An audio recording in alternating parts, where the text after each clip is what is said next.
family member, and we were in the middle of Spencerville. So if you don't know where Spencerville is, it's about an hour and a half drive from Ottawa. We were there for a New Year's party. Every single adult at that party was drunk.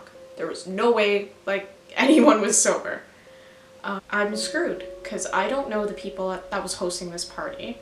I didn't know who to call. There's no buses that run there that go back to Ottawa. There's no taxi service. I had no money. I would have been 14 at the time, so I definitely didn't have money. And I got in the car, but I remember looking, I kept focusing on the dial saying how fast we were going, and I just remember it being 115, and you're in the country, but at the same time you're he's not capable to drive, and you're just sitting there and you're like, what happens if we spin out of control? What happens if I don't see tomorrow? What happens if a police officer comes up? And I remember my heart just beating out of my chest, and it's an hour and a half home. He shouldn't be driving right now, but there's nothing I can do. You can either spin out of control at 15 kilometers an hour, or you can spin out of control at 115. You don't know what's going to happen, and your heart is still pounding. You never forget that fear. You never forget the fear of being in a car with a drunk driver.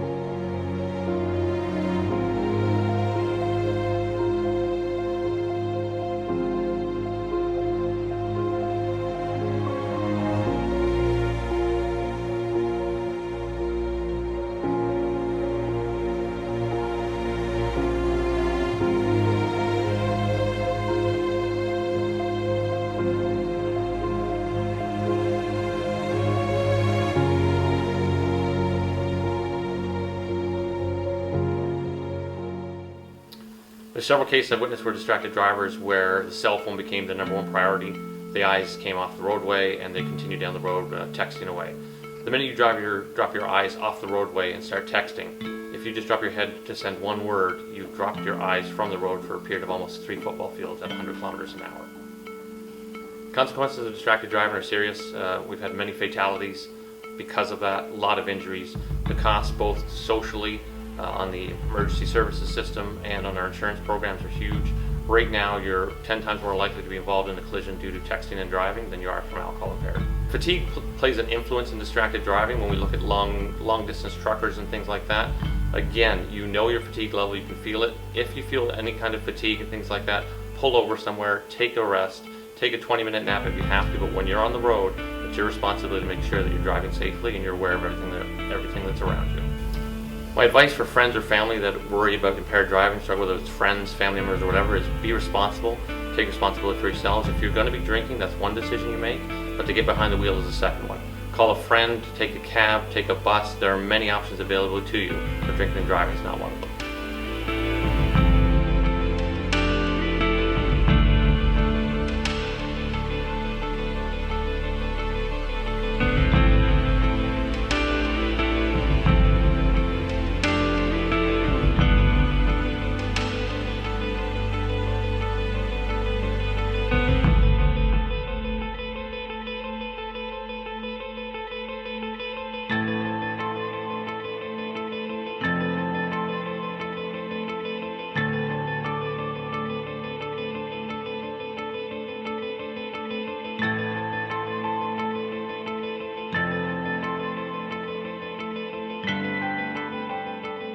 The goals of MAD would be to spread awareness of the dangers of impaired driving. We also work with victims of impaired driving crashes. So 4 years ago, my sister was walking with my mom on a bike path that was mostly in the woods, and then it came out in front of a rural road. And my sister was walking in front of my mom with her dog, and an elderly couple came to pass in front of my mom, and so my mom stepped aside with my aunt to let the elderly couple pass by. And as soon as that happened, my mom went to yell to my sister for her to wait up. And as she did that, she noticed a man on a motorcycle who was starting to come in their direction. It was too late. He came onto the bike path, he hit my sister, and he hit the elderly couple. My sister went flying over about 135 feet over my mom's head to where she landed. The driver was drunk. He ended up killing my sister, and one of the people of the elderly couple, a lady, was killed as well, and her husband was severely injured. The hard thing was this wasn't his first time. This was after discovering more about his past. This was his 7th DUI offense. And that was really hard to hear because he had chances to learn from his mistakes in the past, and he didn't make those changes, and it ended up resulting in him killing people. I think one of the hardest things is that she was taken so suddenly from us, so we never got a chance to say goodbye. That morning, I remember my sister called and I missed her phone call, and so I never got a chance to see what she wanted. By the time I called her back, it was too late. She was already dead. My sister was 25 years old. Her 26th birthday was 2 weeks later. The crash happened on November 11th, 2012. One of the things that I think is a kind of crazy coincidence is that my sister was born with Williams syndrome, which is a little bit like Down syndrome. And so she wasn't able to drive because of some perception problems she had, so it wouldn't be safe for her to be driving and get a driver's license. Yet this man who constantly made mistakes in the past still had his driver's license. He currently is in jail. He was sentenced in Buffalo, New York. He will be in jail for 4 to 12 years. Drinking and driving, you think it's only going to affect the person that's doing it. It doesn't.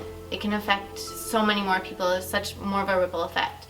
I have 2 children, and my one son knew my sister, which is his aunt, but only for 2 years. And my other son never got to know his aunt because of this man.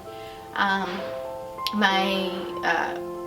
miss my daily phone calls with my sister. We were really close. I miss all the vacations that we take now. She was a member of a church, and she's not there now to help out in the nursery that she was. She worked at a restaurant, and her restaurant doesn't have her. There are so many more people that it affects by someone just making a selfish choice to drink and drive when it is so preventable. And you just have to plan and make choices ahead of time. If you're gonna drink, don't drive. If you know one of your friends that's drinking, take the keys away from them. Don't let them drive. Find a cab, call someone else, Uber, do something, but don't let someone get behind the wheel that's drinking and driving. Don't get in the car with someone that's been drinking or driving, and don't drink and drive. To the new drivers that are out there, if you're starting your driving career, remember, zero tolerance is the best way to go. If you do drink, that's a choice you make, but drinking and driving is not acceptable. Call a friend, call a cab, take public transit. Whatever you do, don't get behind the wheel. The life you're going to be saving is going to be your own.